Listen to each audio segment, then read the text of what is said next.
At last we will reveal ourselves to the Jedi. At last we will have revenge. The dark side of the Force is a pathway to many abilities some consider to be unnatural.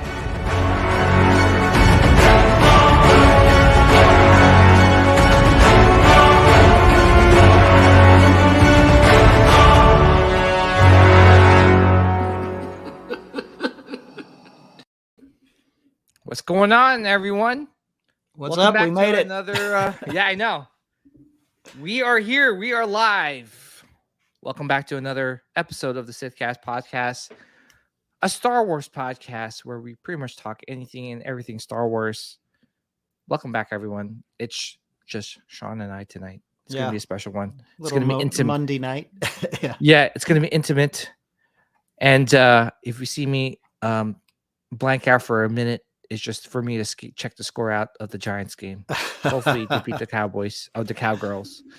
Sorry to anyone that's a Cowboys fan out there. Sean, man, it's been a while actually since we did just you and I, man. It's Even doing them on Mondays, I know it's 7 days, Wednesday to Wednesday, but I feel like Monday to Monday seems longer for some reason. I know it's 7 days, but my mind can't process I know. It's kind of weird too. It's like, I mean, for me, it feels longer, but man, it comes super quick. Like I'm like, shit, tomorrow's like Sithcast episode. So but you know what? We got like a really good one tonight. We have Andor to talk about. Yes. And we got some news, some Hot Toys news, some Star Wars statue news actually, and we also have some sad news. Sad news. We knew it was going to happen. Yeah, eventually, it's like, hey, he's getting to that age, but before we get into it, let's say hi to the chat. We got Jose Pies in the house. What's up, Jose? Number one, Jose. Always number one, Jose. This time you hit us up at 7-Eleven. That's awesome. We got Jeff, aka Star Wars Addict, in the house. We got Marcel. Marcel, guess what? I think something came in the mail today. Mm-hmm. I think something came in the mail. It says fragile, and it was a tube. So I'm assuming it's for Jilly. So I'm assuming it's your print. By the way, I was joking around when I said to ship it. You didn't have to ship it right away, but thank you for doing so. RMD Collective in the house. What's up, RMD? We got Darth Kenobi. Darth, what's going on? We got Robin. What's up, Robin? Thank you for tuning in. Hey, Robin. We got Bob Dylan in the house, his house. What's up, going on, Bob? ATV Racer says PJ's voice so soothing. He talks to me to sleep. I'm a you broke my heart, ATV. You live in New Jersey, dude. You live in New Jersey. How dare you? So anyway, thank you for everyone tuning in tonight's show. Again, like I said, we got a jam-packed one, so we're gonna go right into it. Star Wars Bounty pickups. You got anything, Sean? I got something in the mail today too from Mr. Marcel. I got the Darth Maul 16x20 print. Awesome. I have not opened it yet, but I am gonna take it to Michael's and get it framed. Yeah, me too. I think the way he showed it when he was presenting it with the black matting and the red little line around it. Yeah. I think I'm going that route. It looks cool. Yeah, I'm going the same route as well. To be honest, I'm kind of pissed off at my delivery guy. He like chucked it at my bushes, like in my front yard. Oh geez. It's funny because like as I was dropping my kids off to CCD. Yes, I dropped my kids off to CCD. One of my kids was like, "Hey, Dad, what's this? Is this yours?" And I'm looking at it. It's a tube. I'm like, it was literally in the bushes. Oh, I'm like, gosh. he was probably like playing like Paperboy or something, and he like chucked it like from his van. Oh, Paperboy, that brings back some memories. I know. I was like, yeah, thanks, dude. But anyway, yeah, I did get it as well, and I'm with you, man. I'm probably gonna, frame it the way you're framing it, or the way he framed it in his. Yeah, it looks great. Yeah, so I'm excited. So I'm happy that I picked it up. So I got that, and then I picked up this from. I actually got it on eBay. It's a 2016 Medal of Yavin from Disney Parks. Oh shoot, nice man. Yeah, so it's like solid.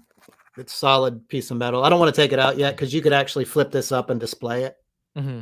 So I'm actually in the next 2 months, I'm going to be working on this wall to the right of me. I'm going to remove some of these detoffs that had the superhero stuff in. All that stuff's gone. I've already got the Bestas and everything ready to go. So I'm going to be putting Chewie over there. Everyone's asking like, where's Chewie? Because I had him behind me last time. So Yeah. I've got him in the corner, but I'm going to do like a little display with like Solo's DL-44, the Medal of Yavin, his dice, nice, something like dude. that. So Yeah, and honestly, I got this thing on eBay, brand new for $40, dude, you can't beat that. and it's solid. Like, Yeah. I thought about the MR, but I was like, that's so much money, and I'm really want it to be an accent piece. Mm-hmm. And then I hit Eben up. I was like, dude, did you? Because I thought he had it, and he says he did it a giveaway. I think Jeff Sage got it from him, but so he said it was pretty good. So I got it for $40, and I'm stoked on it. Dude, you can't beat that. $40 is like nothing nowadays. Yeah, I can barely fill up my gas tank for $40. I know. So. I filled up today. It was like $50. I'm like, I know. geez. So, but yeah. Any other Star Wars fan? That's it. Like I said, I'm actually saving up to get the Regal Robot Emperor's chair. So really, yeah, I'm probably a little more than halfway because, dude, shipping on that thing's outrageous. Oh, I'm sure that thing is ginormous. It's $350 ship. What? Yeah, that's like a statue, dude. It comes in a freight. It comes in a giant box. It's I gnarly. mean, no offense, Tom, if you're listening or watching out there, but man, you might as well just get a gaming chair. I know, right? And I'm on the East Coast. I'm like, I know, jeez, man. But yeah, that Emperor's chair is pretty sick. Yeah, so. because in this room I had a recliner, and I'm looking around, and I'm just like, it just doesn't go because I have that R2D2 X-wing fighter ceiling fan that no one really ever sees. Yeah. So when I come in, I'm like looking around the room. I have a Death Star wall, closet door, and I'm like, the recliner just doesn't. It looks like a piece of furniture to be downstairs. It's just way out of place. So yeah. And it's roughly the same size as the Emperor's chair. So I'm going to basically swap them out, and then that'll kind of blend in with the room more. And then I've got this one window here where I've got blackout curtains. So I've got an idea what I'm going to do with that. I'm not going to share it just yet until I'm done with it. I'm probably going to work on it next few weeks. But hopefully when I get all this stuff into place, and maybe the first of the year, I'll do another room tour, because I haven't done one in like 2 years because it's completely different. My collection's completely changed. Yeah. Well, that's one thing too that's fun as collectors, is that your collection's ever evolving as the times, and especially with all these like Star Wars pieces, right? That are being made. It keeps getting better and better. And I'm more geeked out on like visualizing my room and making it happen. It's not even buying collectibles to put in its place, just designing the wall and visualizing it. Like, that gets my creative juices flowing, and I'm just like, okay. So now I'm not even thinking about buying anything, because I'm thinking about, how am I going to build this, and how fast can I do it? Yeah. So that's kind of what I'm going to be working on the next 2 months. Probably I should be done with that stuff probably by the middle of November. So I'll share some pics. Well, yeah, I'm curious to see how everything turns out. And congrats on your recent bounty pickups. Yeah, something small, but that's all you need. Put a smile on the face. That's what, yeah, exactly. For me, nothing much, man. Like I said, I think we've been talking about it, like, behind the scenes, but I've been kind of like super busy with everything, and I haven't gotten a chance to really pick up anything. I think I talked about it in the last stream, is that the Echo, Hot Toys Echo, supposedly, I got charged for it, so I'm assuming it's shipping pretty soon. Right. Really not much. I mean, I know they announced did you see that? The Lego Millennium Falcon Ultimate Collector's edition. I saw it when I was browsing through Facebook, but I didn't really look in depth in it. Yeah, it's like this, like, the Ultimate Collector series. So I know they made one as a regular one. So now they made like a more intricate Okay. not Millennium Falcon, the Razor Crest. I'm so sorry. Oh, it's a Razor Razor Crest. Crest. Okay, I Yeah. did see a Falcon. I don't know. I see a thousand different things a day scrolling through there, but so it's a Razor Crest. Yeah, so I'm assuming they're probably gonna like sell this like during I don't know if like thanks Black Friday or something. So here it is. Here's Okay, the yeah, yeah. so with the Ultimate Collector series for the people that are like new to Lego collecting, obviously it's the ultimate detailed Lego version of the vehicle that they are creating. So it's pretty cool that they're doing something like that. Too bad they couldn't have made like molded metallic metal, like silver pieces, Mhm. and actually make it like metal, like almost like a Yeah. mirror finish on it. That would look cool. Yeah, I mean, I don't know. Like, see, here's the thing too, is that like I love these things, right? And the one thing about Star Wars collecting nowadays is that you really have to be focused, right? Mm-hmm. And like I can't go down this rabbit hole of like collecting Legos, right? Let alone like trying to build them. I don't have the time to build them. Yeah. So I don't know. It's a cool thing, and I guess it's cool for the collectors out there. There are like looking to pick it up. By the way, pop culture is you heard of pop culture? Yep. Yep. You know that they are actually selling. They have a huge sale, dude. And one of the sales that they're having that I think people should really get on is the Mandalorian quarter scale. Oh, really? Yeah, I think it's right now you could buy it for like $300. Really? Yeah. Yeah, that's good. Here it is. And it's literally this is the deluxe version. And I'm like super pissed that I bought this for like almost retail. Yeah. What is that? Say 387? Yeah. Yeah. Plus, Still. I think there's like a 20% discount. You could Wow. add on. So you can literally get this for like $300. Man. Yeah, that's a good price. I mean, hell, Hot Toys cost more than that now with shipping and tax. This is like here, like it says 650. Dude, it literally is $650. So I think and on top of that, if you really can't afford it now, you could do Afterpay. Yeah, and you got free Listen, shipping. I don't have any affiliates with pop culture, so I'm not sure I'm trying to promote it. But it's one thing that you and I discussed about is like really trying to save collectors money. Oh yeah, And so if you come across a deal that is like really like it's worth it. yeah. This is a really good deal, It's a steal. and it's free shipping. And it's free shipping. Worldwide shipping, right? Yeah, 387 before any type of codes or coupons and free shipping. I mean, like you said, you can get that thing down to 300, 320 and quarter scale Manda with diorama. Yeah, I mean, if you're smart enough to, like, if you want to like buy it and like sit on it for like a little bit and sell it after, like, once it Yeah, sells out, dude, like I think you make pretty good money. But yeah, that's definitely a pretty good deal. yeah. Also, there was the armor that was on sale on Sideshow's website for like 25% off. Oh really? Yeah, I was like, damn, like Oh man, it gets so tempting sometimes, especially when knowing that I've got sideshow Mhm. points sitting there. I'm like, that armor would be really cheap. Yeah, and it's an exclusive, right? And when's the last time something sat for 2 years as a Hot Toys Star Yeah. Wars exclusive? Dark Side Anakin. Yeah, and look at it; it's a grail. It's a grail now. So I'm not sure though. Here's the problem though. The one thing with the problem with Hot Toys now is that even though it's an exclusive, is it really exclusive? Because dude, Armor might show up in season 3, which Yeah. it looks like she is. They might just make her like a season 3 version, Yeah, very possible. And it's kind of like I don't know. I don't know. She'll what's be a going little on. more weathered. All she has to You- do is change her little fur coat poncho Mhm. thing, and next thing Yeah. you know, they'll come out with a new one. Yeah. But really, not much, man. I haven't really picked up anything. I know some people were like asking me if I picked up the Boba Fett on the Throne. Oh yeah, I didn't. I don't know, man. Like it's cool and all, but I'm probably gonna wait on a deal on him. I don't know. I had it pre-ordered. I canceled it.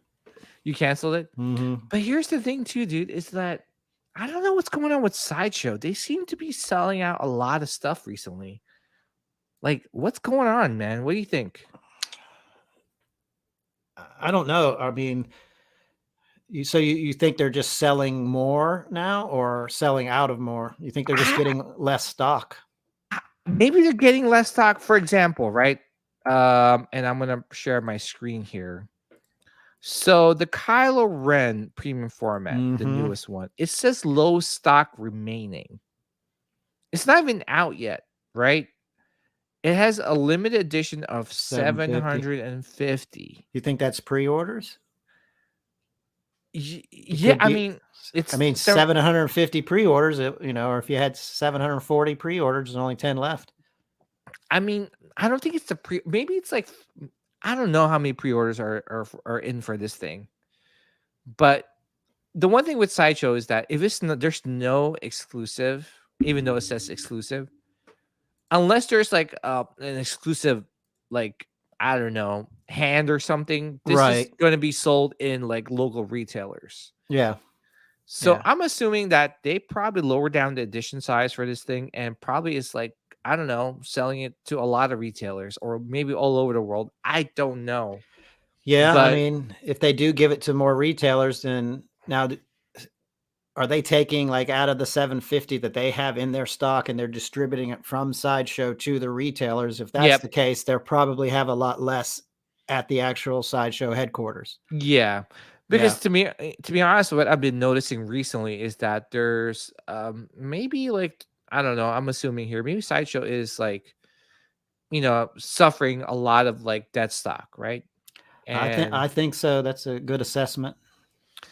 Yeah, and I don't know, man. Like, I was kind of shocked. I think one of my viewers that mentioned it in my Mythos Emperor Palpatine review, he mentioned to me that's like, oh, like, he's like, oh, people made fun of this like statue, but it's sold out, right? And I'm like, Yeah, is it really sold out?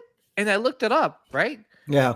And I can't find it. It's the Mythos Emperor is sold out. Yeah, but like we always say, it may not be for everybody, but there's always going to be someone that likes it, But is it not for everyone, like on Facebook?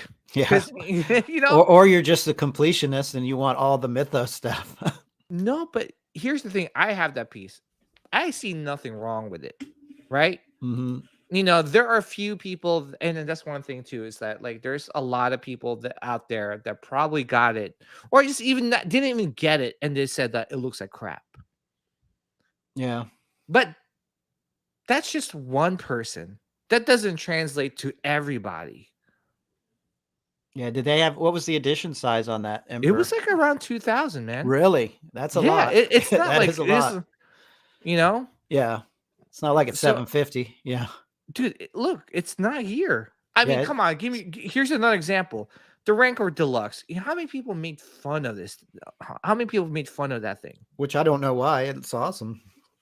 There was people, remember? There were people like talking about the ear. It looks like, things like that. And like, oh, it looks like crap.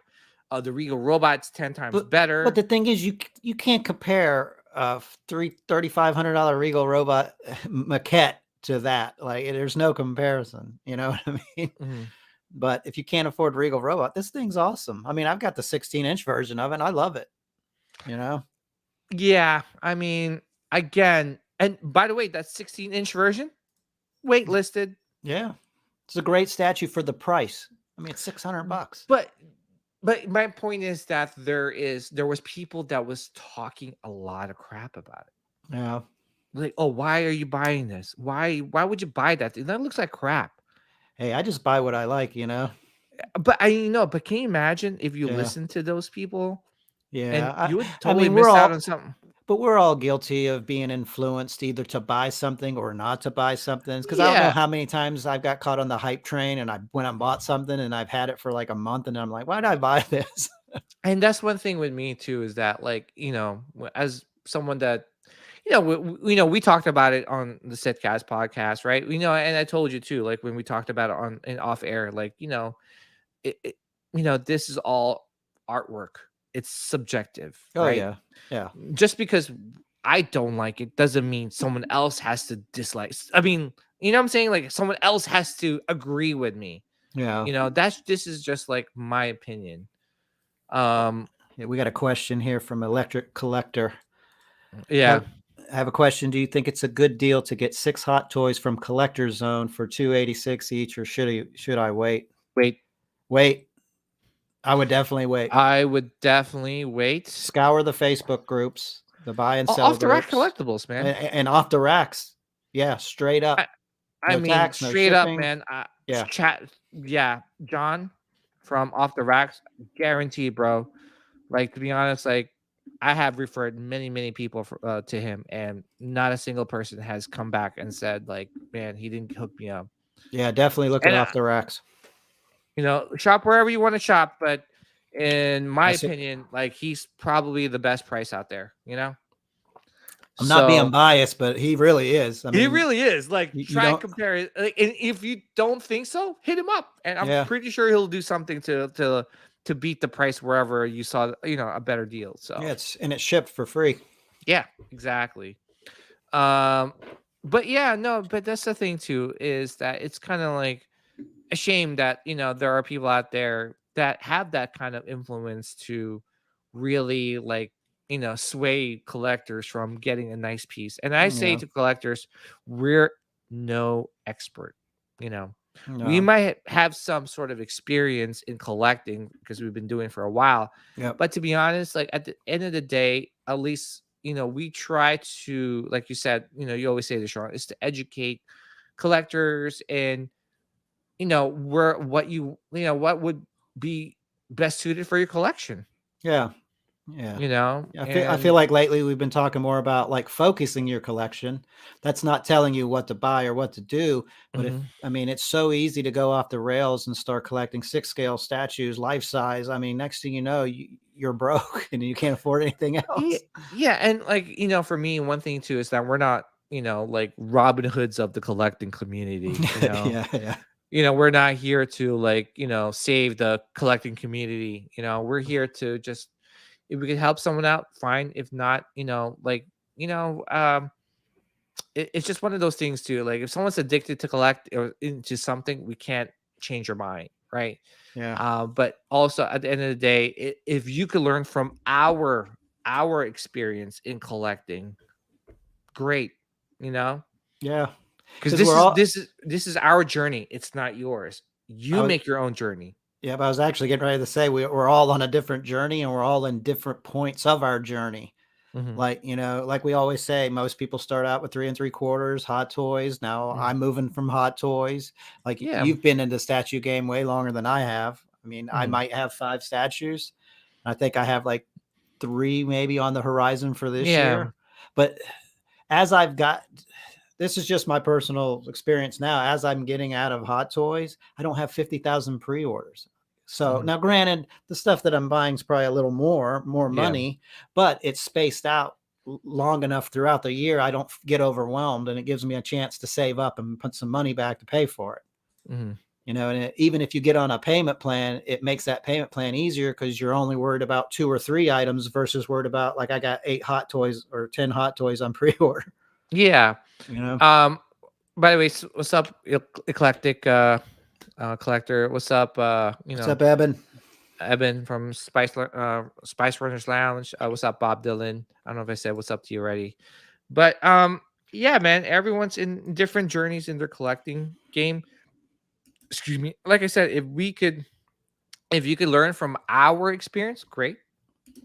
That's what we are here for. Yeah, they're just our opinions. I mean, everyone's different, but everyone has different tastes. Yeah. If you have to see, if Sean, if you and I have the same taste, yeah, it would be boring. It's just like, what the hell is going on here? Yeah. It's kind of weird, right? Yeah. If we looked in our backgrounds, we all had the exact same thing.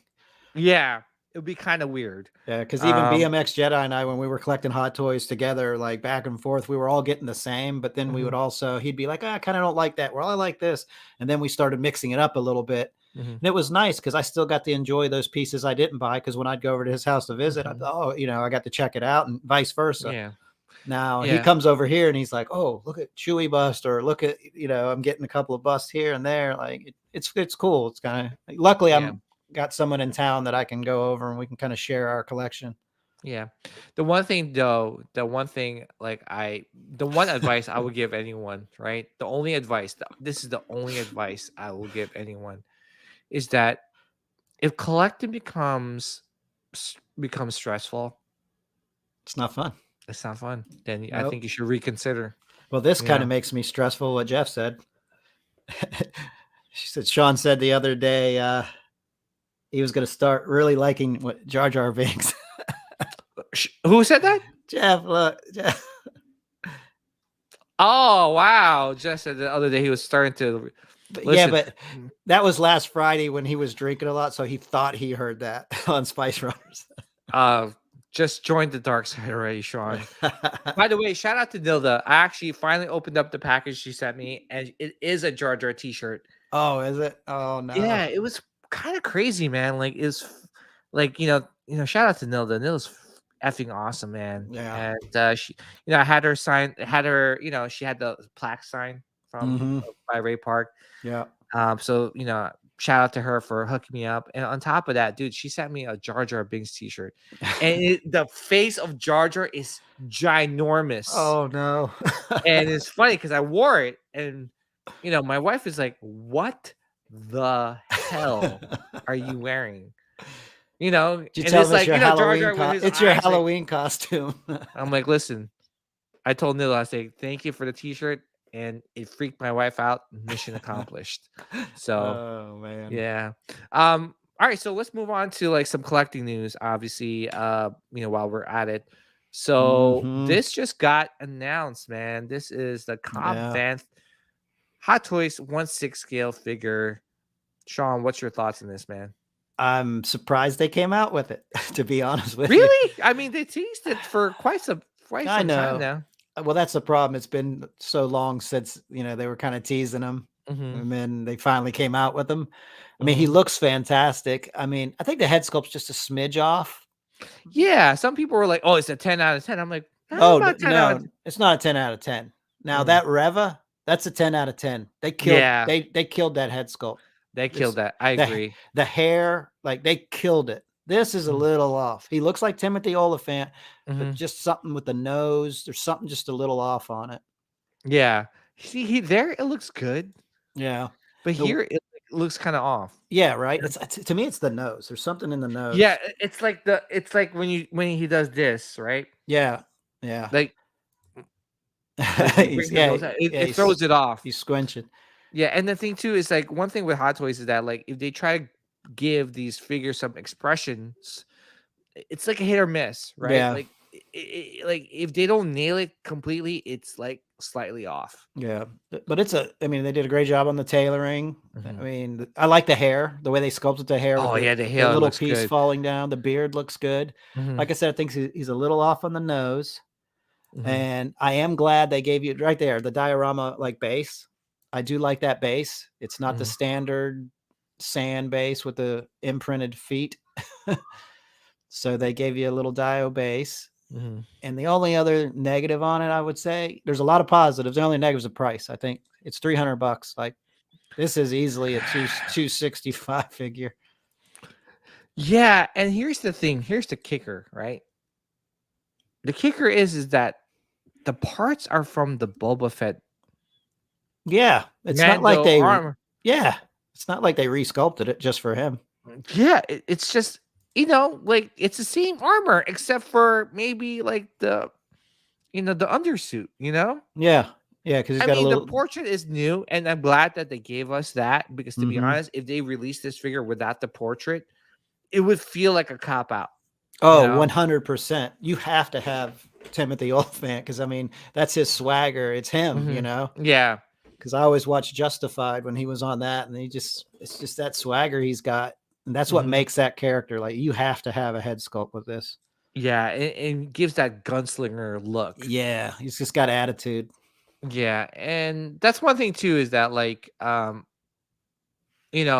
Hot Toys, it's just I don't know sometimes, man. Hot Toys is becoming, I think someone said it too, is that Hot Toys is becoming not a collectibles you know, company anymore. It's not about the collecting aspect. It's becoming more of a high-end toy company, like a Hasbro, like a NECA. It's Yeah. not, you know what I'm saying? It's NECA and Hasbro, they don't have edition sizes. There's no, I mean, there might be Yeah. variants or limited edition stuff like for Comic-Con, but in the Yeah. most part, it's mass produced. Exactly. And You took the I've words out of my mouth. I was getting ready to say, yeah. And when it starts to become mass produced, it's not really a collectible if yeah, 8,000 people have it, 10,000 people. it's becoming like a high-end toy, and that's what, like, Hot Toys is becoming. I mean, look at like the most recent like releases, right?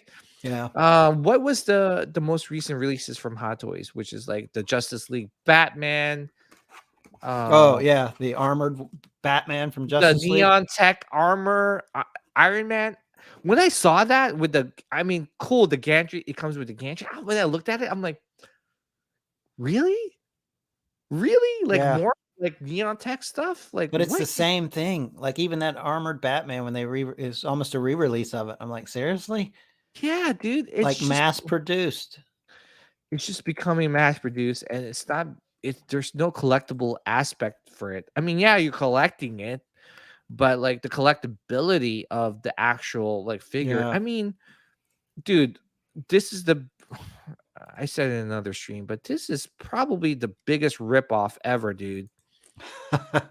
Yeah, Spidey. And mind you, we're going astray from Star Wars, but this is the biggest ripoff. This was a D23 exclusive. The only difference is that this does not come with a churro.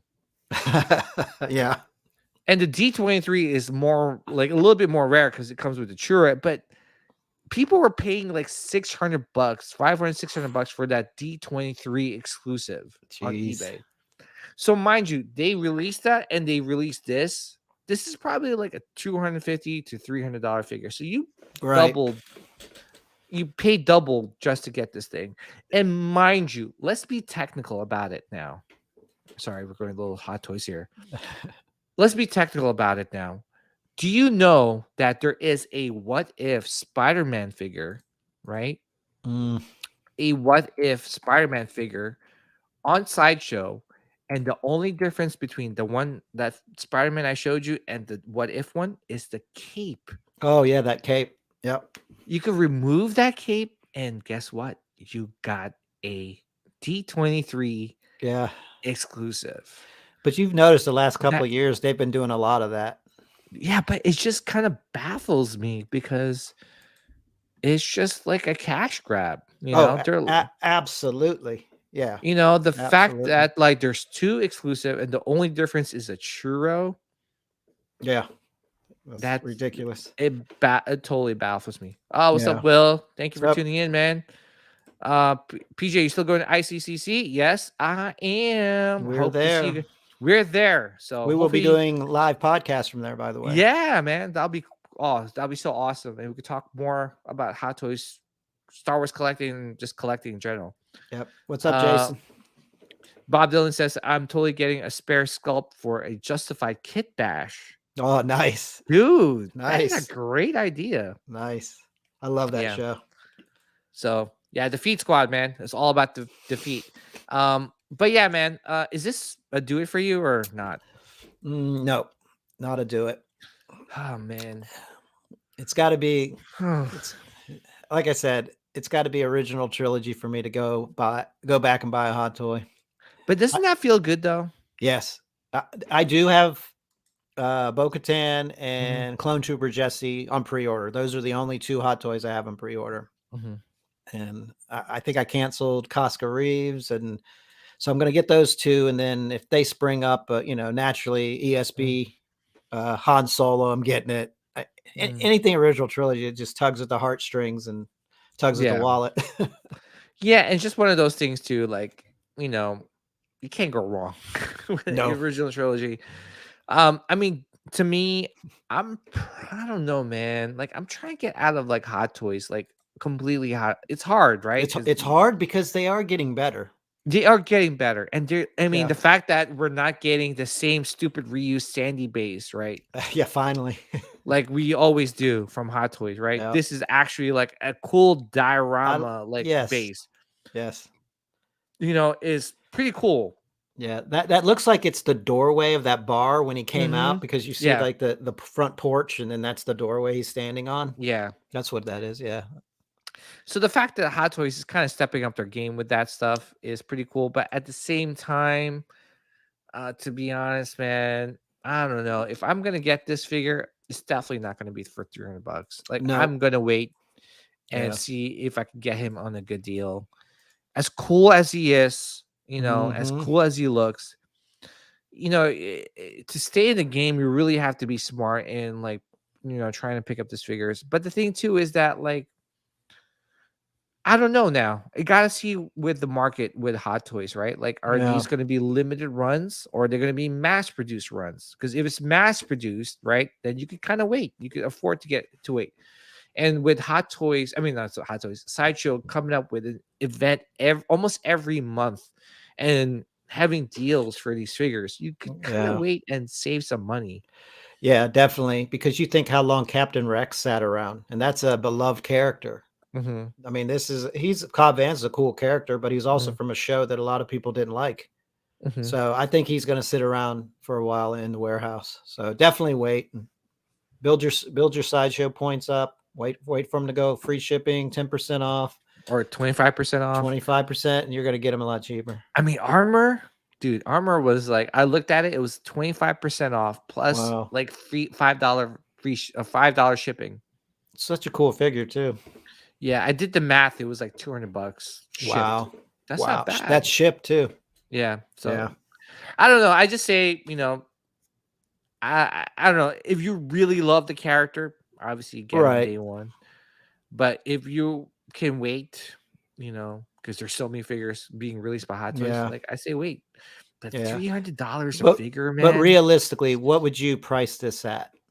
$250, $260. Okay. Yeah, I say 260, 265 was my. That to me feels high, but yeah, I mean, look at the Moff Gideon figure. That was $250. Yeah, and it came with a portrait. Yes, Yeah, because you're not getting that much with this, dude. You're getting the same like armor from like the Boba Fett armor from. Is it the same jet? Is it the same jetpack? Same everything, dude. He just took that. Yeah, because he gave him the armor back. Yeah. Yeah, I don't know. I remember back when I first started collecting, I said, "Oh man, if Hot Toys ever reaches like the 300 price mark, you're out. I'm out." Yeah. But man, they reached it, and this is not even a DX. No, and that's what's crazy, man. This is our regular like MMS, right? I mean, like, what you get with this thing? Yeah, you don't get much. I mean, what, a bottle of Spotchka and a diorama base. That's basically it. Everything else it should naturally come with. Exactly. They keep showing you the jetpack. I'm like, yeah, he's supposed to come with a jetpack. Yeah, it's freaking Cobb Vanth who stole Boba Fett's armor. Yeah, they used one of the thumbnails to show the helmet. Yeah, he's supposed to have a helmet. The helmet, exactly. The only thing that's special to me is the diorama base. Well, for me, the portrait and the base. Yeah. Which we're used to getting it from Hot Toys anyway, right? Because that's what they're known for, is for their portrait. Yeah. So again, I mean, if you kind of want to save money, I mean, I say try to go off the rack collectibles. Sorry, it's a shameless plug, but he really has like the best deals out there, man. So hit up John from Off the Racks, Off the Rack Collectibles. Check him out. So definitely. Yeah. I was gonna say, is that someone's phone vibrating? Oh, dude, that was mine. I was like, is that? I was getting a spam call. It's like, who's calling me? This weird, and I've got it sitting on a coaster so it wouldn't vibrate. You've got some very sensitive earphones. Yeah, I can hear everything. Anyway, so let's talk about James Earl Jones, man. He's retiring, man. The man Yeah. You knew it was coming. I mean, he's no spring chicken. Yeah, I mean, The voice is a little weathered. yeah, and the thing too is that in Kenobi, that wasn't him, right? No, I believe they digitally, someone in the chat correct us if we're wrong, but I think that was like a digital rendering of his voice and they nailed it. Yeah. Yeah. Yeah. You know, I with thought, AI technology nowadays, man, it's kind of crazy because I think AI is creating some like music Mhm. now, right? On its own. Right. Yeah, it's scary. Yeah. Gonna take over the world. Yeah. So, I mean, good for him. I think isn't he like 92 or something like that? Gotta be. Let me look him up. Yeah. I mean, he's kind of old, man. I mean, but I mean, I'm happy that he's moving on from Star Wars at this point, and it's kind of sad to be honest. His voice kind of showed his age in Rogue One. I don't know if you remember that when he came out. Yeah. Yeah. Dude, he sounded old as Vader. So Yeah. He is 91, by the way. Yeah. he is, yeah. So yeah, he is 91. He was So born in 1931. That's crazy. 1931. Oh my Wow. gosh. That man has seen some stuff. Yeah, he has, and he's a great actor.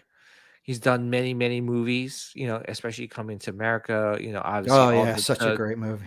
yeah, all the Star Wars movies and everything. So he's a great actor. He's a guy with a great voice. He will sorely be missed as Vader. Yeah, but hopefully their digital archive it's packed, so we're still Yeah, we'll still hear Vader's voice for sure. yeah, we still hear Vader's voice, and at the same time, too, is that like, do we need? I don't know, man. Do you think we should see more Vader? I'm Mm, always about Vader, but listen, I'm about a Vader movie, like in the theater. yeah. I will go see that hands down. Yeah, and where would the timeline be for the Vader movie? Do you want it like a certain time I in would his life, probably or do you want it like his whole life, all the way leading up no, to no, no. New Hope? I want it as soon as he gets cut down, maybe 3 to 5 years after that, where he's still got so much anger inside of him. Mhm. And he's going after all the The Jedi the and straggling Jedi and just breaking people off like he did at the end of Rogue One. Mhm. I would love 2.5 hours of that on the big screen. It would be amazing. Yes, I'll Yeah, take more Vader. yeah. So for me, like I think you and I talked about it in like the off air chats, Yeah. and for me, it's just like with me and the Disney Star Wars franchise, right? Like it's like almost like I'm to the point where I'm like, man, yeah, we should really move on from the Skywalker saga because I feel Yeah. like with every show, well, at least like with the Kenobi, the Book of Boba, it's kind of like hit or miss. Yeah. I enjoyed them as a Star Wars fan. I enjoyed them because I'm a diehard Star Wars fan. I'm going unless he absolutely sucks like the Last Jedi. You Yeah. know, I will enjoy them, but could it be better? Absolutely. Like the Yeah. Kenobi show could have been so much better. Yeah. And it's not like they don't have the talent and the resources because Andor, which we'll talk about pretty soon, Andor proves that they have the resources to make a good Star Wars show. Yeah. You've got 2 seasons of Andor, long episodes, full production. Like we'll talk about it later. But Yeah, yes. we're definitely gonna deep Yeah. dive the Andor show, but it's just one of those things too where, man, like like I would love to see a Vader movie and or a Vader show. To be honest, like with the shows, I might as well just see a full Well, blown movie production. that's all I want. Story. I don't want any more shows. I don't want to have to wait a week. I don't want them watering down and disrespecting Vader. I want them to get the right director, the right, Writers, screenplay writer. Let's get in there. Let's do it right. Give us make it 2.5 hours. Give us that extra half hour. That's all I want. Then I can be done with Vader. And let's move on to the old Republic. Yes. Let's if Disney wants to move on from these characters, right? Where they're trying to move on from give them a proper send off. Yeah, show them the respect and Yes. send them on their way, and let's start with something new. And you've got so much reference and resource to create something new. I think we all talk about, like, we would love to see an Old Republic. Yes. That would be great. And you know, the thing too is that I feel like Disney is like, you know, I wouldn't say like they're underestimating the fans. They think that like, oh, they're OG trilogy fans. They will not enjoy anything we give them. Like, no, dude. Like, it's just we will enjoy it, but just if you don't want to do the legacy characters anymore, give them a proper send off where we can leave it in our minds that this is the lasting memory of Boba Fett. This is our fond memory of Vader. You know, we could be satisfied for the rest of our lives knowing the fact we saw Vader kick some booty. You know what I'm saying? Not like Luke Skywalker being like represented that way, and we're like, oh, that was the worst, dude. That's Luke effing Skywalker. That is that character is Star Wars, and the fact that it was misrepresented in that way boggles my mind. And you know, it's just that's why like I kind of want to move on from the Skywalker saga because we hold those characters dear to our hearts, and if someone messes it up, like it hurts us. Absolutely, you know, it hurts us, like, you know, and that's why I'm like so scared with them doing more like shows in this timeline, just because I'm afraid that I don't know, they might mess up the Emperor, they might mess up this, and you know, you have, you know, this nostalgic memory of the Emperor. Yep. And you see him in a certain way, and now he's being represented in another way, you know? Yeah. Boba Fett was the worst though. They really they tried to make him into something new that he's not.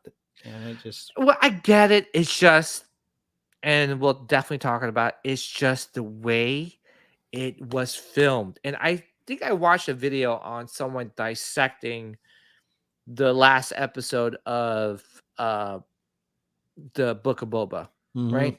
As cool as it was, and you know, it's just one of those things where it was really underproduced, man. Like it was like really like was rushed and jumpy. Yeah, dude. Someone pointed out, like, you know, the syndicate, or was the Pike Syndicate? Yeah, Pikes. Did you know that if you actually slow it down and you can see the people getting shot at, when their masks fall down, you can actually see human faces. Really? Oh, yeah, man. That's bad. And they didn't even like take the time to freaking edit that out. Jeez. Yeah, it was definitely rushed, and then all of a sudden you get 2 episodes of Mando in there. You're like, what? And you know, they were saying too is that they pointed, another guy, like in that video, some guy pointed out that there was one guy that you couldn't kill. There was one alien that they couldn't kill. And it was the alien that fell from the building, and they kept on shooting at it. Him. Yeah. So it's obviously a nod to the Desperado show, but it's Robert Rodriguez, man, like desecrating Star Wars. Like the guy was still alive. They were shooting the dude like a billion times. Like, boo, boo, boo, boo, boo, boo. Like they were shooting him in the chest, and he was still alive. He was still shooting back. And it's just like, oh my god. How does this work with lasers? It's like, you know, and let's actually, you know, this is a good segue. You know, it's definitely a good segue. And again, we'll miss you, James Earl Jones. You know, thank you for the memories, man. Thank you for the memories of what you've done to Star Wars, for what you've done to the Darth Vader character. You know, thank God that George Lucas decided to go with your voice. And no offense to, you know. Yeah, I feel bad for David Prowse, but Vader's, yeah, I was gonna say no offense to Prowse. Yeah, but James Earl's voice made that character menacing. Yes, yeah. You know. Yeah. So thank you for the memories, man. Seriously, you did a lot of voiceovers for not only the, you know, the Star Wars movies, include Rogue One, but you did it for like Rebels and some of the other shows. So thank you. You know, we'll dearly miss you, man. So let's, you know, dive into Andor. So let's talk about the first episode, man. What's your thoughts about the first episode? I had a feeling the first couple episodes they were gonna slow play it a little bit, which they did, and I do like the way they like we talk about the cinematography of this. That's the big, talk right now. But the way they transition from present day to the flashbacks, their transitions are very smooth, and I feel like they put them in the right places. So, kind of like when they would do flashbacks with Boba and Bacta. Every single time you saw him laying in that Bacta tank, you knew you were going to flashback. Yeah, but it was cheesy, man. Yeah, this, like I said, this is more adult. I mean, it's very he's in a brothel of all places, Yeah. And then I did laugh because I think it's in the second episode where the one police guard was like, "Shit." And I'm like, do they swear in Star Wars now? But I enjoy this. I mean, it's only 3 episodes. So what are we getting? 13 episodes in the first season. So there's a lot of storytelling to do. So I can see why they're slow playing it, which I'm glad, because I feel like the last few series we've watched have been rushed. Even Kenobi felt rushed. This gives you that movie feeling. And, we're going to talk about the way it's filmed really just encapsulates you in there. Yeah. But, I enjoyed it. So you liked the first episode? Yeah, I love the way we saw Cassian from Rogue One when he executed that dude. I was like, damn. I was like, okay, that's the Cassian we know. Yeah. For me, like the first episode, it really, I think I told you, right? Like it really took a couple of times to wake up and finish it. It was very slow moving. Yeah. I don't know if I was tired when I was trying to watch it, but literally, I'm not making this up. Like literally, when I get home from work or whatever extracurricular activities I had planned that night, I'll come home around 9:00. I'll put it on, and just like the pace of it was very slow, and I just end up falling asleep. And I'm like, I'll wake up, I'm like, shoot, And it's not saying that this show is bad. And I'm going to preface everything I say is that this is a really, so far I am enjoying this show, right? But I'm going to say, I think the story itself is not as interesting as I would say Kenobi. It can be, though. It is very early. And it is slow, but that's one reason I think they released all 3 of them so you can get invested in the characters and the story. Because even after the 3rd episode, when he left, we're hoping it's going to get better. I mean, there's a lot of episodes left. And I'm probably going to be in the minority on this one, but I'm being honest. You know, it's just one of those things. I think I've even said it to you before. Is that how many times are we going to see someone trying to steal the Death Star plans or try start the rebellion? We've gotten Rebels, we got in Rogue One. How many more storylines do we need to tell? And talk about starting a rebellion. Yeah. Andor was cool, and I really enjoy the actor. He's done amazing stuff, but I just feel like let's move on. But Cassian's Disney's boy too, because that's their character they created kind of for Rogue One, so they're gonna, which is fine. Yeah. And the writing on this is top notch. Oh, absolutely. I mean, so I mean, this reminds me of Blade Runner a lot. If you think Blade Runner was slow, that was a slow paced movie, and the way it was filmed, and I agree. But the thing too with Blade Runner is a totally different. What you're getting with Blade Runner. The first one and the second one is you kind of knew what you're in for. It's a totally different world.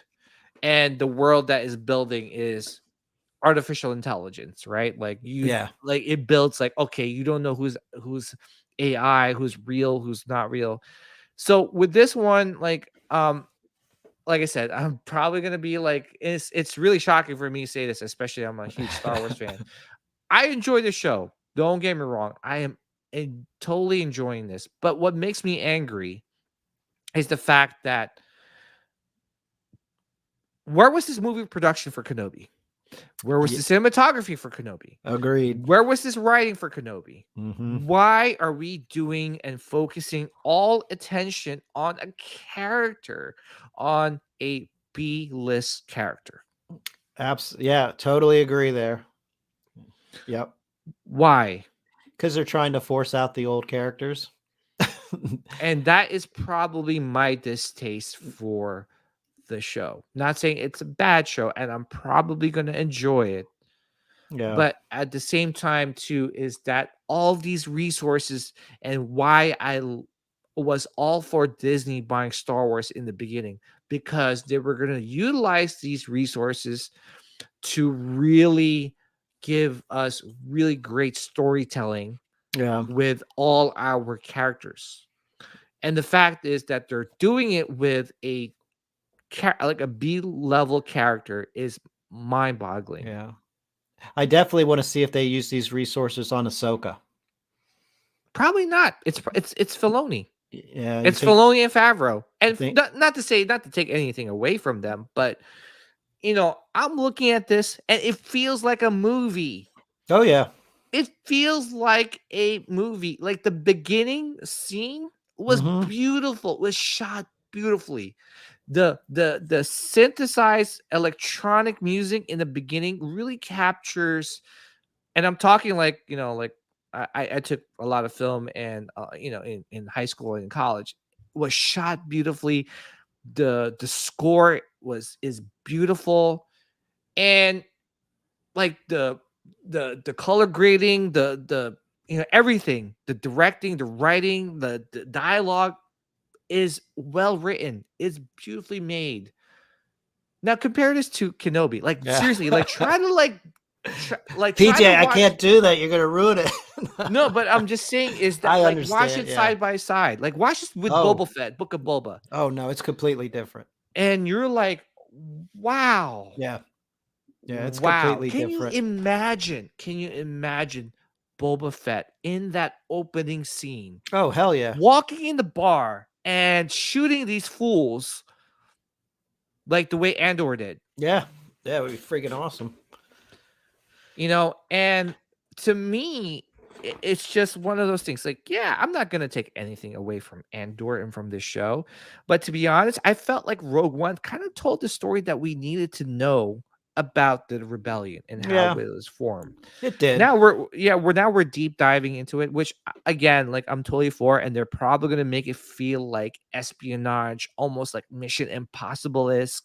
Well, yeah, more like Born Identity. Like, yes, yeah, I was gonna say because of the Born Identity. Yeah. I mean, I love all that, so I'm gonna embrace this for what it is, and like you say, maybe they'll learn something from it.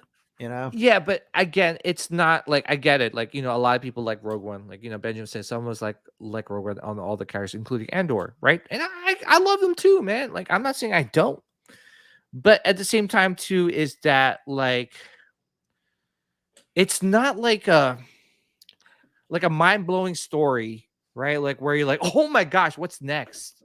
Like you kind of know what's going to end up happening at the end. It's just the journey that you're watching.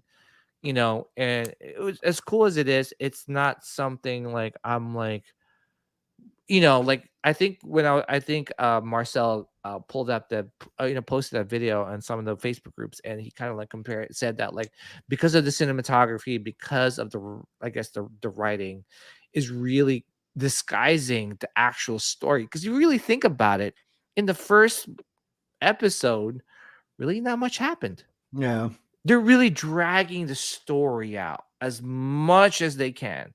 Now, if you were to kind of shoot it the way Boba Fett was shot, it would be a lot different.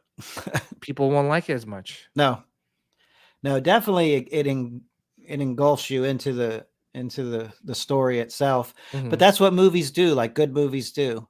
Because I mean, you think how good John Wick is. Like it's a basic, simple story. They kill his dog, he comes out of retirement, it goes on a manhunt after people. But the way it's filmed and the action and like you just get captivated in it. And you Yeah, walk out like this is awesome. That's what yeah. they're I mean, doing here. That's what they're gonna do here. well, but with this one, it's a little bit more like a little bit more like unique.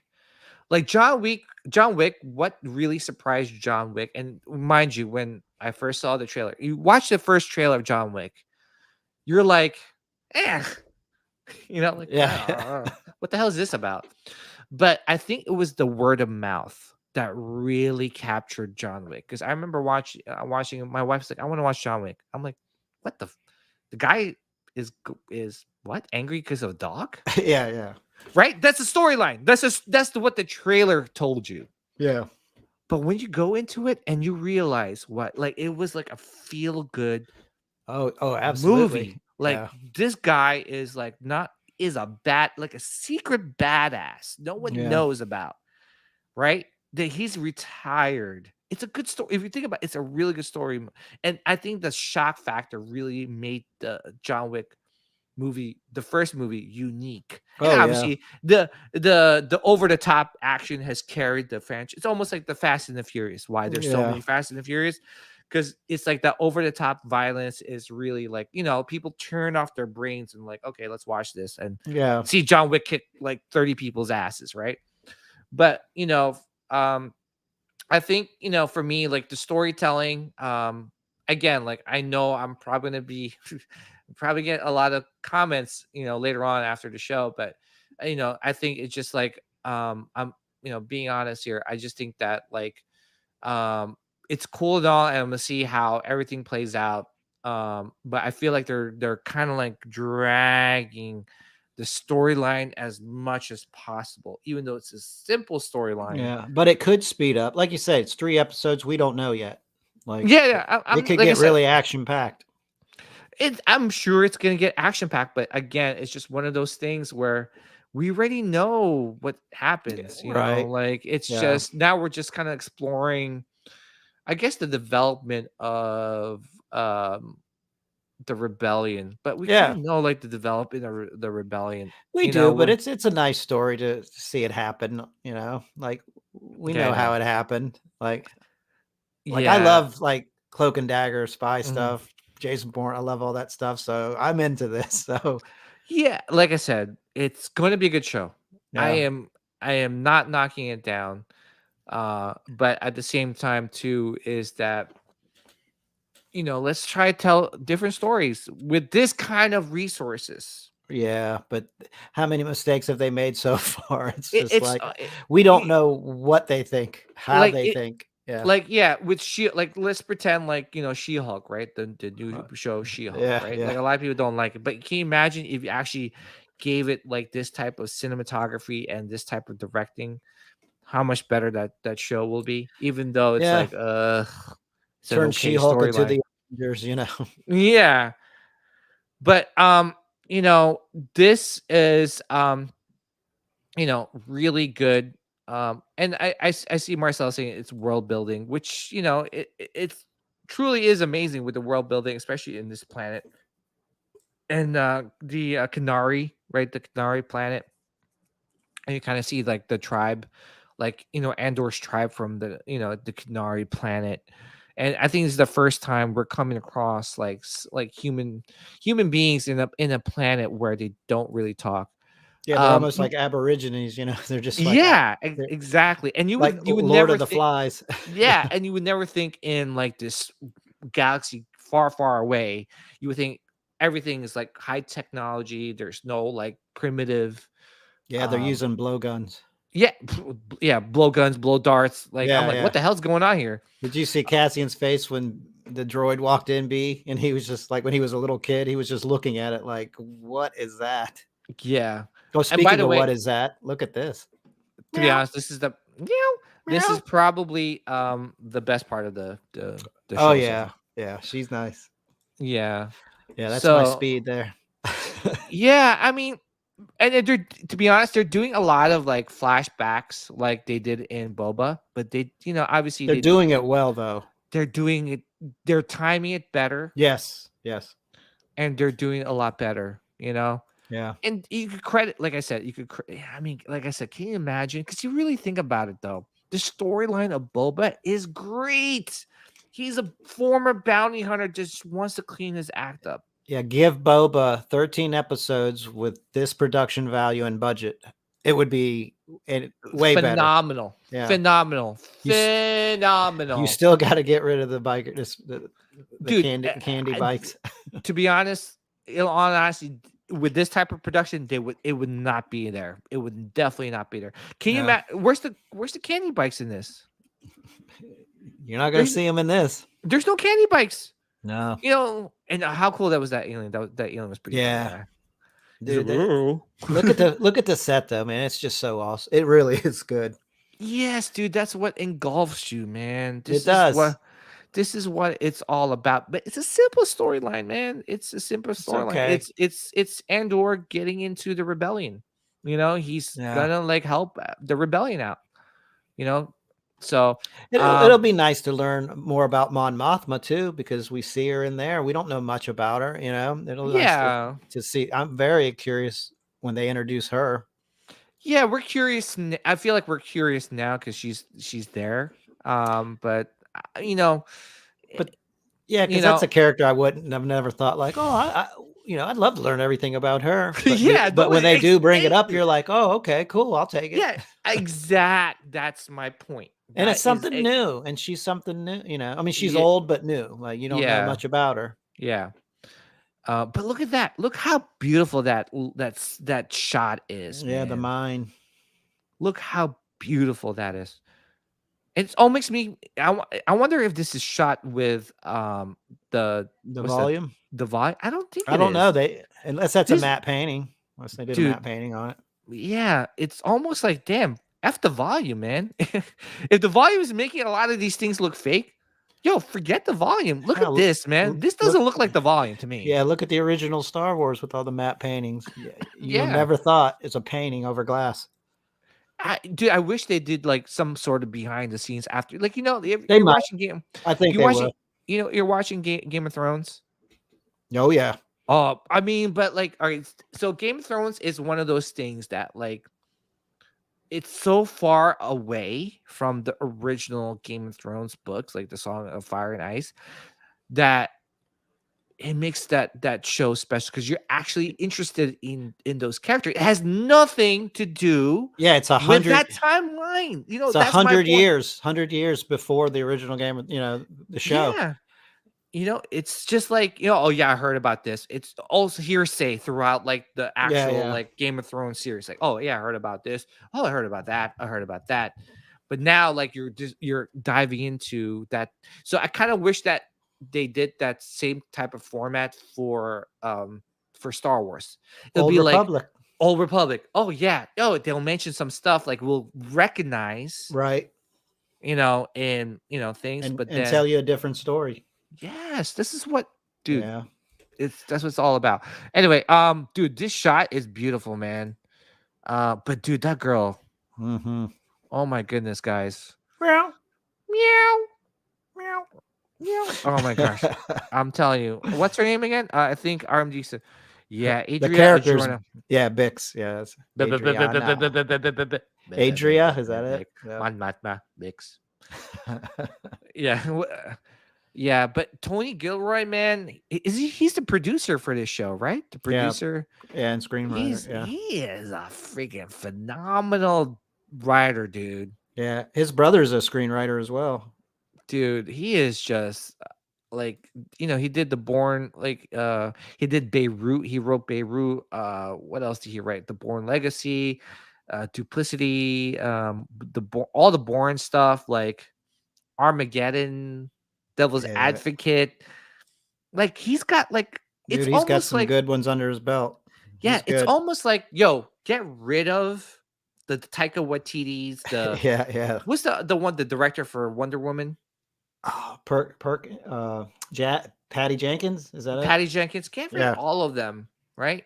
And just give us like heavy hitter writers. Yeah, Tony Gilroy actually did. Remember Enemy of the State with Will Smith? Oh, Dude, how great was that movie? that is I love Enemy of the State. really good. Gene Hackman. I'm a big Gene Hackman fan too. Yeah, dude. But I'm just saying, like, yo, give us those type of like writers for these shows, man. Yeah. Yeah. Marcel's right here. He says, can't wait for the Art of Andor book to come out. Yeah. Oh yeah. Dude, that's gonna be sweet. Absolutely. Who's the cinematographer for I'm gonna pull up RMD says Tony Gilroy doesn't like Star Wars. He doesn't? Oh, no, I can't believe it. No, I can't believe it either. You know, if he doesn't, then he likes money though, so he'll take it. Yeah, but I mean, if he wrote this show, right? If he wrote it, like he really like did his research to kind of like connect like all these characters, right? And like, yeah, I mean, come on, he had to do his research. You know, he does. This dude, his writing's impeccable. Like not just from Star Wars movies. Oh, like you said, all those movies you just mentioned, they're great movies. He does his research.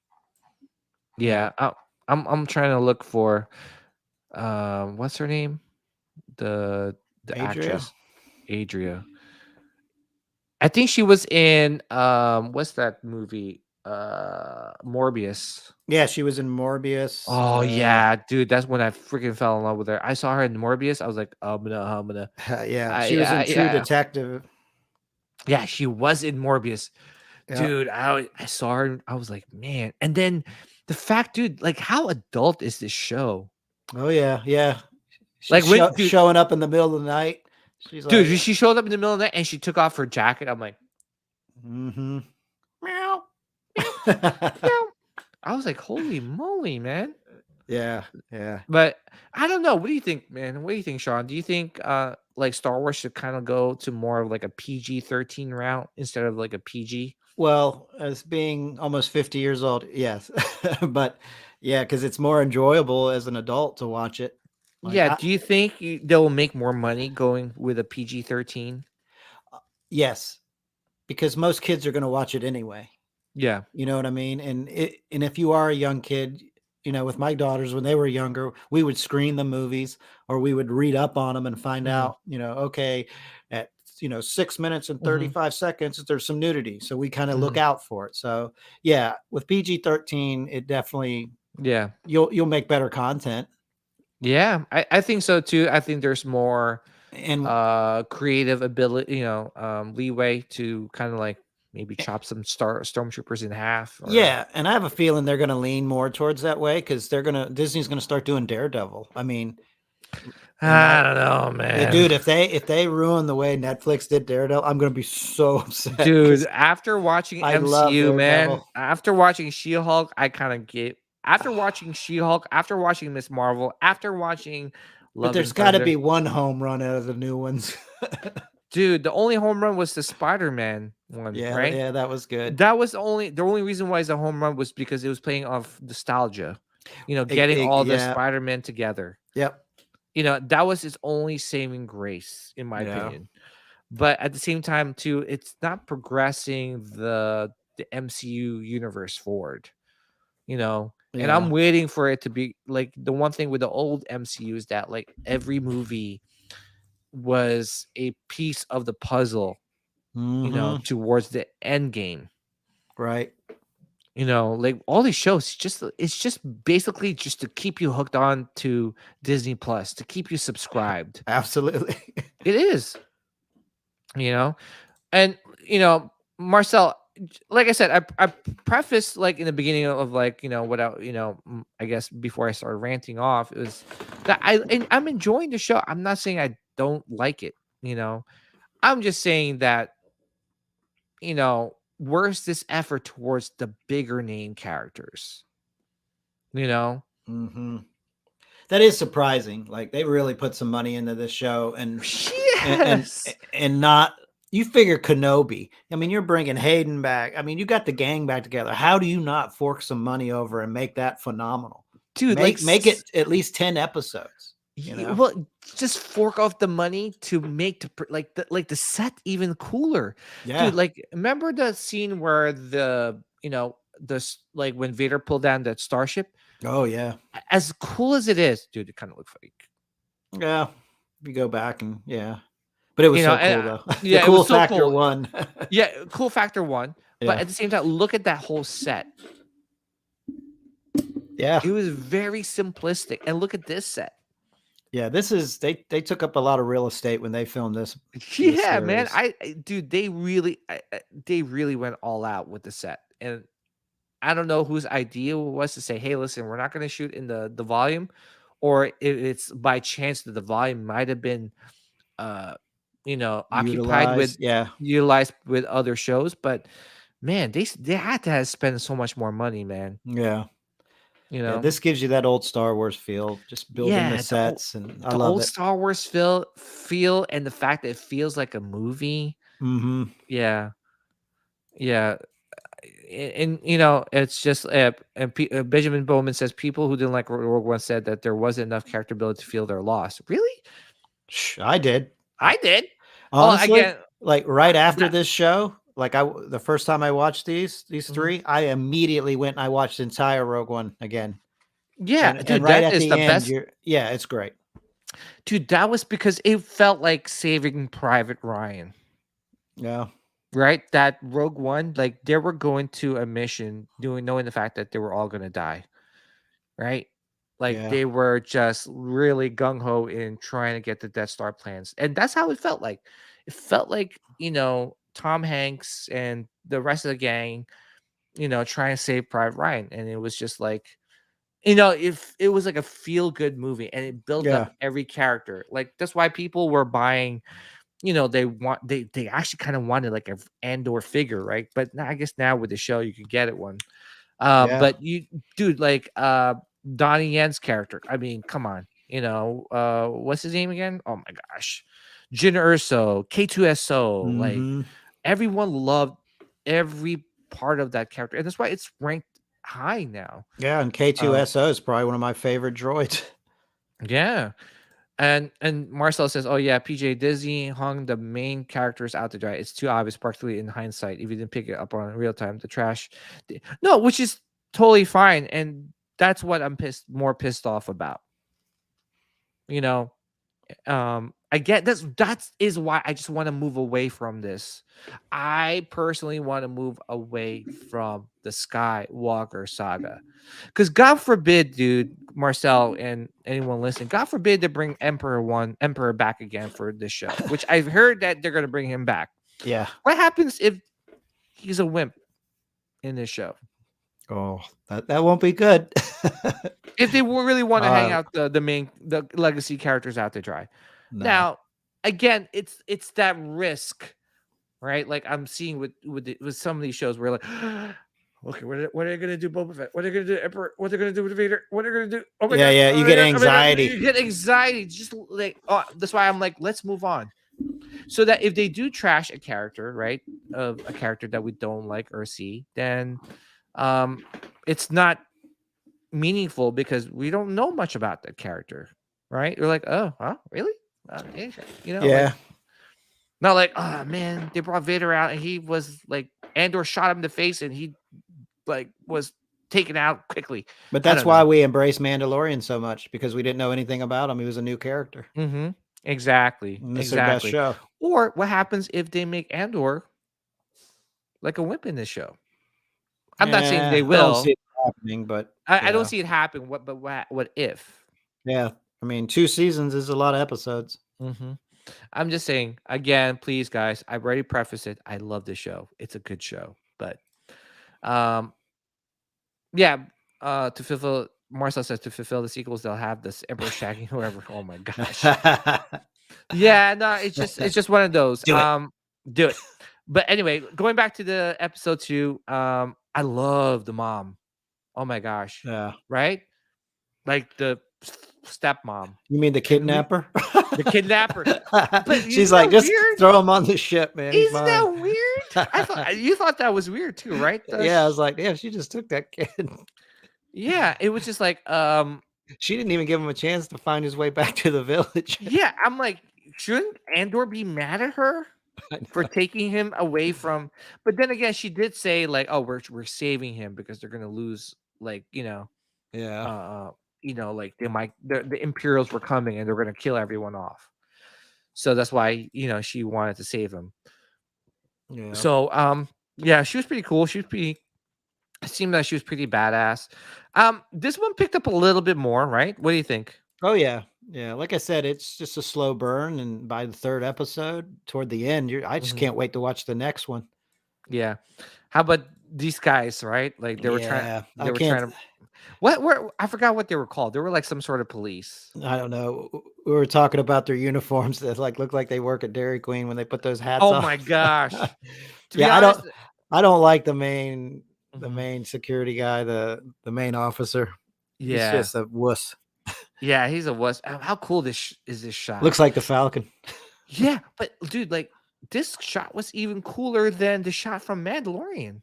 Mm, yeah. Yeah, this was pretty cool. Oh, dude, come on. Dude, Dude, this is like yeah. I agree with Marcel and Benjamin. Like, I definitely cannot wait for a Rogue One or Art of Rogue, no, Art of Rogue One, Art of Andor, because this shot is beautiful. Yeah. Yeah. Imagine all the artists that are going to be drawing some stuff and doing some new prints for this show. Yeah, and dude, what a way to wake up to this guy! Freaking dude, I'll be so pissed. That's your alarm clock. Can you imagine? Yeah. Dude, I would like seriously like have like I would if I was Andor, I would take out if I still had it a blow dart and freaking shoot it in his neck. I'm like, can you shut the hell up? Yeah. It's my day off, you son of a bitch. It's Saturday, you asshole. Go back to bed. You dick. Imagine like it was like daylight savings time. He got it wrong. He screwed You it up. asshole. It's fall backwards, asshole. I love it. Oh man, but she is whew, Mm-hmm. man. Yep. See, even Disney's right there, a little risque side thigh action. Yeah. I like it, dude. But I have to be honest, like none of my kids were really interested in the show. Usually with No. the Mandalorian, and I Yeah, get it. but that's what Disney targets with a lot of that other stuff. This is more adult, and that's why I appreciate it. What do you think? Like, the Acolyte's supposed to be coming. Do you think Acolyte should have this type of like I think all of it should, to acid? be honest. Like it's You just know? so much better. Yeah. Now, granted, we're not our age demographics, not what they're targeting. So, but this is, like I said, I'm accepting this for what it is because it is something that But isn't people that a our age can shame, though? appreciate. Isn't that a shame, though? Yeah. Isn't that a damn shame? I'm going to give you an example. Imagine if James Cameron for Terminator 2 Mm.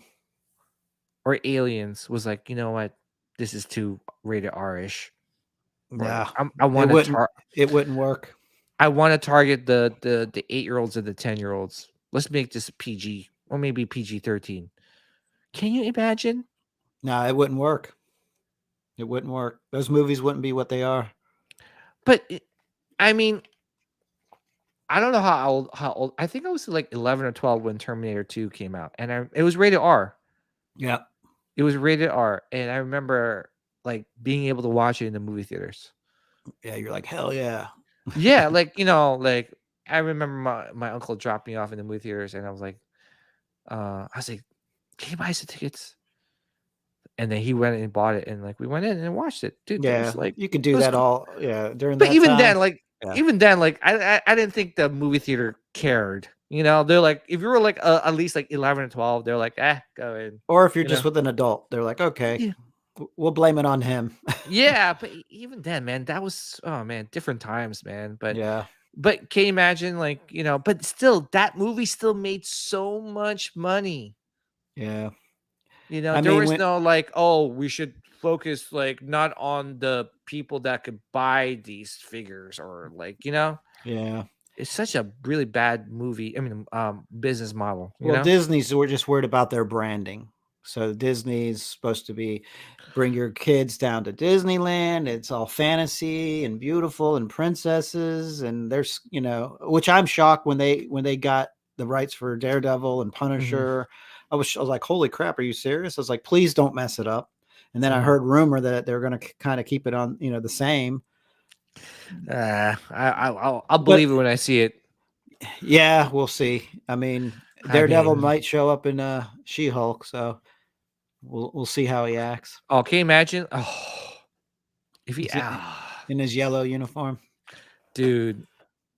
Yeah, I just have no faith right now because after seeing some of the shows, I'm like, I don't know, man. Yeah, I'm embracing this though. There's DQ. Yeah. Would you like a Snickers Blizzard? You remind me of like Star-Lord, right?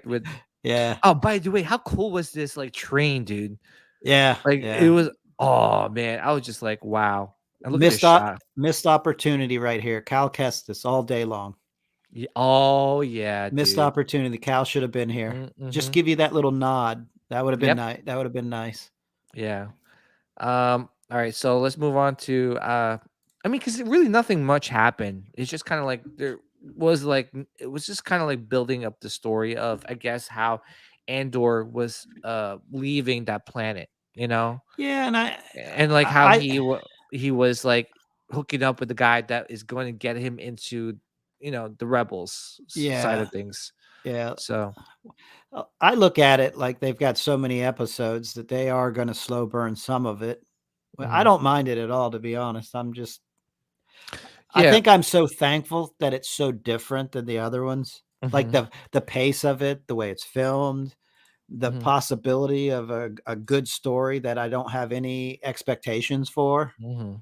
So that's I embrace it. Like I said, there's a lot of storytelling to go. It's a lot of storytelling to go, but I just feel like honestly, man, this is being carried by cinematography and the writing and directing. The acting too is great. You could tell with each actor and actresses that are in this show. But to be honest, like this, just the way it's shot and the production of this is really carrying this. Yeah, like I said, I think they're not diving, too deep into it too early, because you think when you go see a 2-hour movie, you got 2 hours to tell this fantastic story. Here, naturally Disney's looking for money because they're going to keep subscribers for at least 10 weeks, 11 weeks. Yeah. It's like, so they're going to slow burn some of this. Like I expected it. I expected these first two to be slow, to be honest with you. Yeah. I mean, I expect to be slow, but I didn't expect to be like really like slow, Yeah. It took 2 episodes for them to start like getting to the talking about the guy and yeah, but they're also trying to hash in a backstory too. Yeah, I mean, I think they're doing a good job of it. I mean, yeah, I mean, like I said, like I'm gonna be like the minority in this, but I just feel like it's okay so far. This like the story and all, because it's very slow paced, and for them to get off the planet it took the 3rd episode for them to leave it, and that's where he was heading. That's why he was gathering all the parts and everything. My biggest question on the 3rd episode, though, is he going to go back and get Bix? Because are we done seeing Bix? Maybe. That's a damn shame. I mean, you don't see her in Rogue One. No. So, maybe not. Maybe she might show up again. Maybe not in this season, maybe in season 2. But I feel like now... If you notice, like, remember when Cassian went into where she snuck off to that bar and then the boyfriend was following her and she was sitting with Cassian and she was like, yeah, he'll be here tomorrow morning. Yeah. Like he reached over and put his hand on hers and she pushed his hand away. So she's not a big fan of his either. So they could be exes. I mean, we don't know. Yeah. But, Benjamin says A New Hope spent time in the beginning of Luke working in the field doing chores, but that was a 2-hour movie. It was, maybe 10, 15 minutes or maybe half an hour at most, him being in those fields. It wasn't that like, this is like 3 episodes. This is like, yeah. 40 minutes was the first one. This one was like the second one was 35 minutes. This is like another 40. It was like And it's been honestly, almost 2 hours and to we get didn't to. know a single thing about Luke Skywalker. We already know stuff about Cassian. Yeah. No, but again, this is a good show. It And, is. Sean, what's your score? All three of them together combined? Yeah. Well, let's be fair. First episode. Going out of 10? Yeah, 1 out of 10. First episode. Well, first episode was a little slow, so I'd give the first one maybe 6.5. Really? Okay. Because it was a little slow, and I get it. And the Yeah. second one picked up. Mm-hmm. So I would give the second one at least a 7.5. Mm-hmm. And the third one I would give 8.5. Okay. Because it did. It progressively got better. Yeah. So here's the thing. How amazing was it to get it all in one shot? Do you think that Kenobi would have gotten that same type of review if it all came out all in one shot? Because now it's like it's one of those things where it's like all clumped up together. Yeah, it feels good. Like it like giving it all at once. Like, okay, imagine like the first episode was given to you, and it took a week for the next one, right? And then it took another week to get the next one. But see, that's what they did with Boba Fett, Book of Boba Fett. Mm-hmm. They gave you that week in between it to bash the crap out of it. I think if they gave you 3 or 4 episodes right up front, we would have looked at it in a little bit different light. Yeah. To be honest, I'm not a fan of weekly releases. As cool as it is, and as it gives us a lot of content to yeah, I enjoyed being able to knock 3 episodes out real quick. Yeah, man. It's because you get like, like it was like the first episode, like, yeah, man. Yeah. That was kind of slow. But it gives us something to talk about on the show. Dude, but it was, but you know what though? Like you're like, man, that first one's kind of slow. Dude, you didn't even have to think about it too much before you hit play to get to the next one. And then the second one, you're like, all right, that was a little bit better. But before you could even you could soak it all in, you already moving on to the third one. And then when you hit the third one, everything came together. Absolutely. And then you're like, yeah. Then you after the third one, you don't even think like, oh man, that first one was so slow. No, you just went, well, it was a slow burn, but then you saw how it ended on the third episode. It just, I mean, that would have benefited the Book of Boba Fett a lot, I believe. Yeah. Oh yeah. I mean, so overall score out of 3. So let's average it out: 6.5, 7.5, 8.5. So probably around 8. Roughly, don't guys, those mathematicians out there. This is off the top. 7 3/4. 7, you're wrong, dude. 7 and 7/8. 7.8.78. Not bad. Like, so it was roughly about an 8. Would you say? Yeah, I enjoyed it. Like you said, the cinematography really makes it. That gets me into a movie. I love Cloak and Dagger stuff, so this is up my alley. Yeah, I agree, dude. And mind you, like I said, that's what I always say. I always feel like I'm gonna be like, oh man, I'm like in the minority, and I'm gonna be like, I gotta put my flame suit on. The thing too is, as much as like I'm very, kind of disappointed like that the other shows didn't get this type of treatment. I'm very happy that Disney is doing something different. And on top of that, really giving a Star Wars show what it needs. Yep. All the resources it needs to be a good show. And, I don't know if they did it because Andor was, because you really think about it. Like if I were to tell you about a year ago, hey, Sean, guess what? They're making Book of Boba, Kenobi, and Andor. Are you going to say Andor is going to be the best one out of those shows? No, you would think Kenobi. So they're probably or Boba, yeah, or Boba, right? But they're probably thinking the same way you're thinking. It's like, okay, this is the lineup. You know what? Not a lot of people are going to watch Andor. Let's focus all our resources to Andor. So that's probably why they were like probably hoping that the name of the other shows would carry that. They did, they did, especially bringing in Vader and it's Boba Fett, and of course they did. Yeah. So, but again, if I were, okay, let me score the first one. The first episode, I'm going to give it a 7. The cinematography, dude, like the first shot, the music, that music, dude, I love, that's why if you watch my Paradox Nerd intro, I base off my intro off of the electric synth. Yeah. It's like very 80-ish, very like Blade Runner-ish. Yes. And Yes. I grew up with Blade Runner. I love the first one. I love the second one. Even though the first one is a slow burn, but is very artistic and very, it really like stimulates the mind and like how things could be, which is I think we're Right. heading that way. It's ahead of its time. Yeah. But like that, just telling the cinematography really grabbed me, man. Especially that shot when they're with all the lights. Yeah. When he's walking across the corridor or across that Oh walkway, yes, that right, causeway. Yeah. Yeah.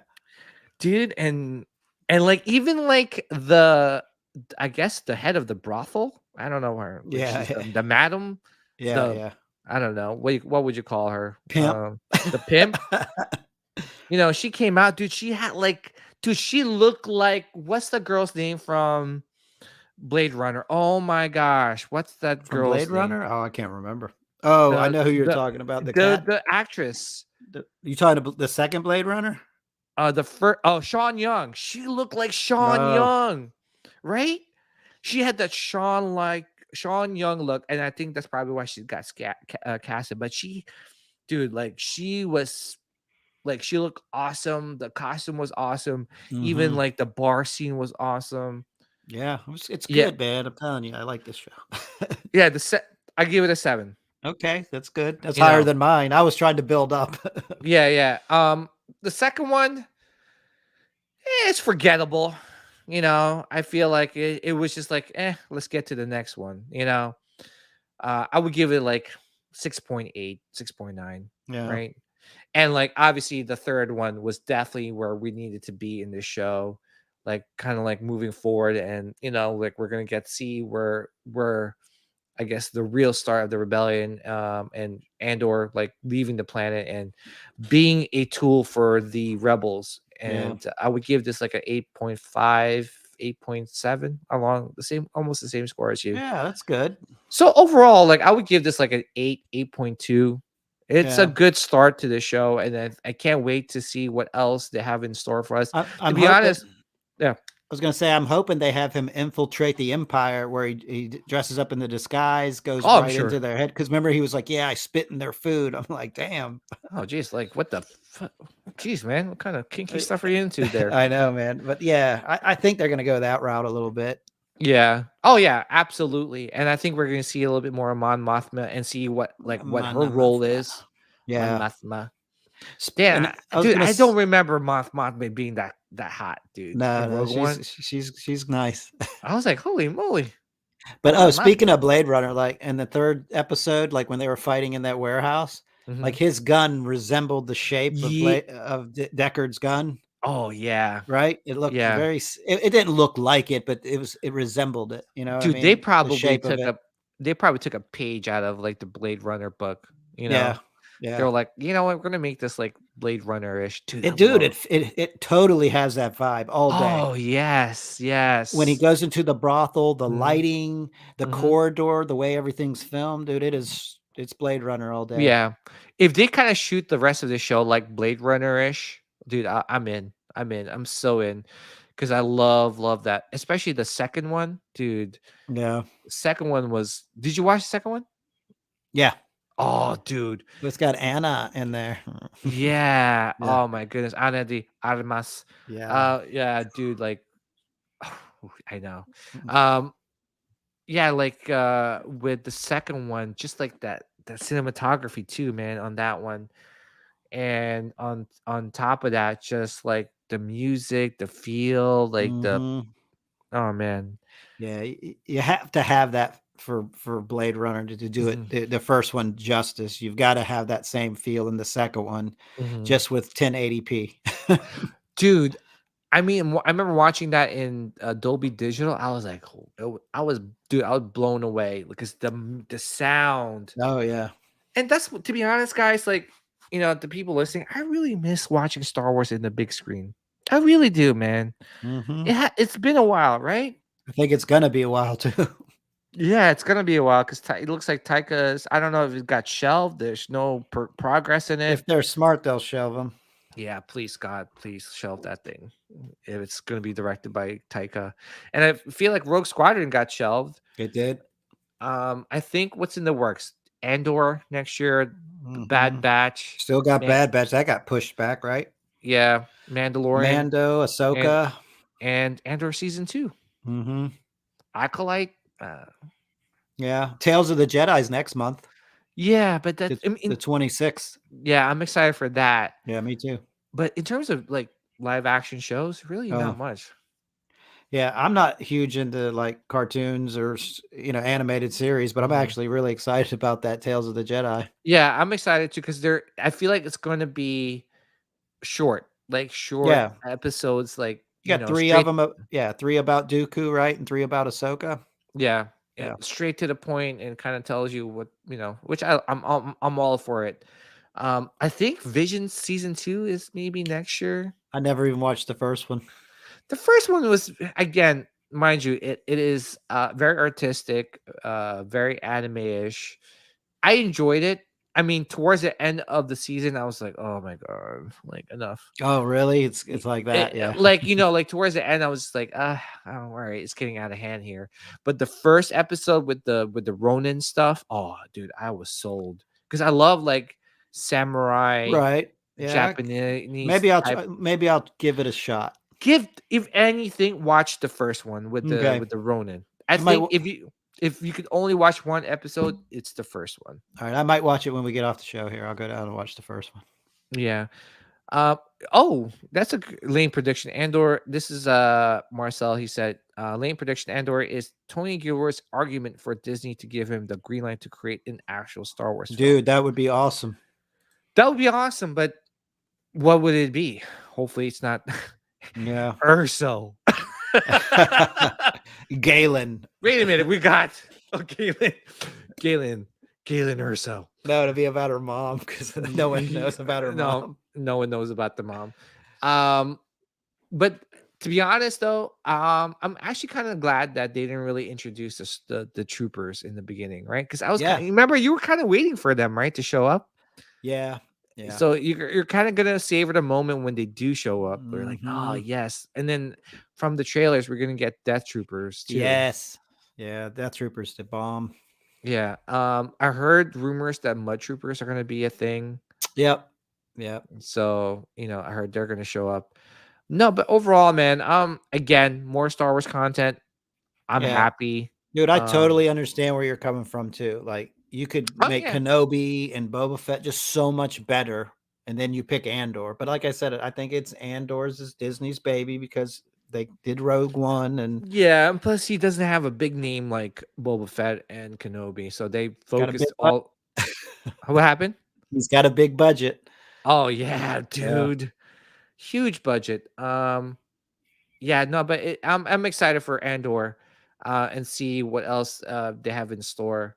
I just hope that future Star Wars shows gets the same. Oh yeah, even with the Mandalorian. To be honest, man, can you imagine like the first shot, first episode is like you replace Andor with Mando? Oh geez, right? I'm worried about Mando, to be honest. Like if they give Grogu a helmet, it's over. It's over, Johnny.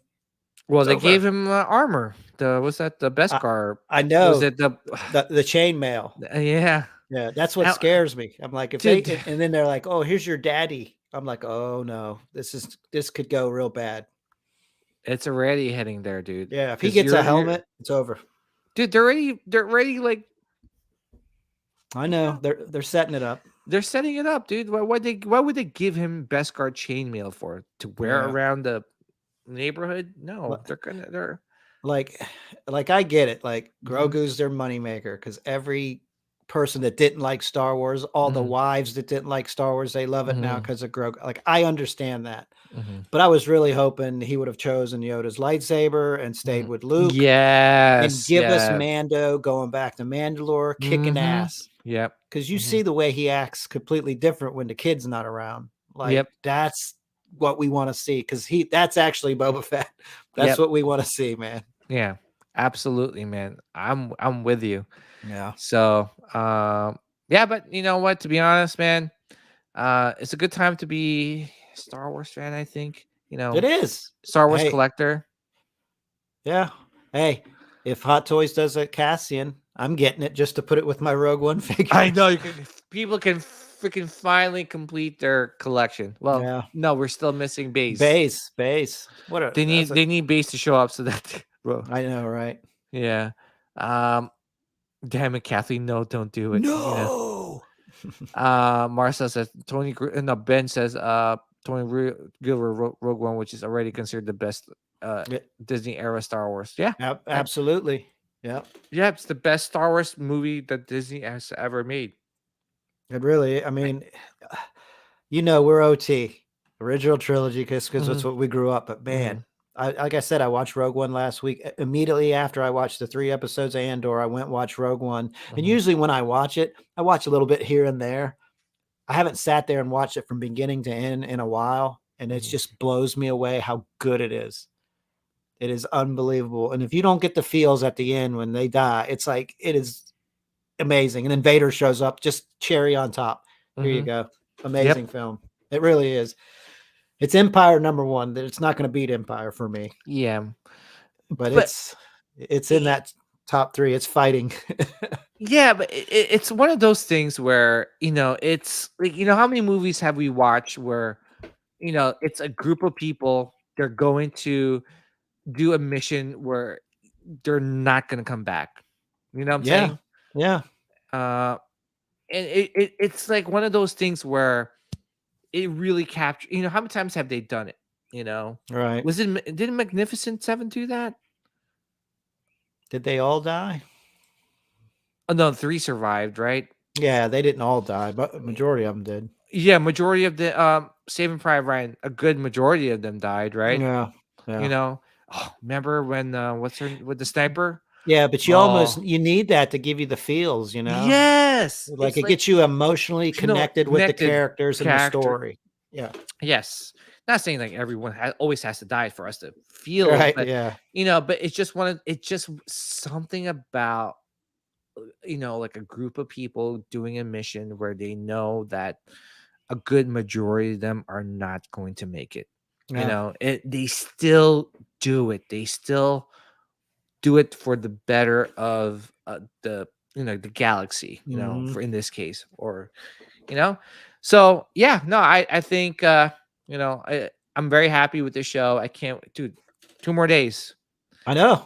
Yeah, 2 more days. Dude, usually we're rushing home to watch it, to talk about it on the show on Wednesdays. To be honest, I actually kind of like this day, man, because you know what? It's like it's one of those where we talk about Andor, and 2 days later, text me a day and a half later, we get it. Yeah, it gives me a chance to watch it more than once too.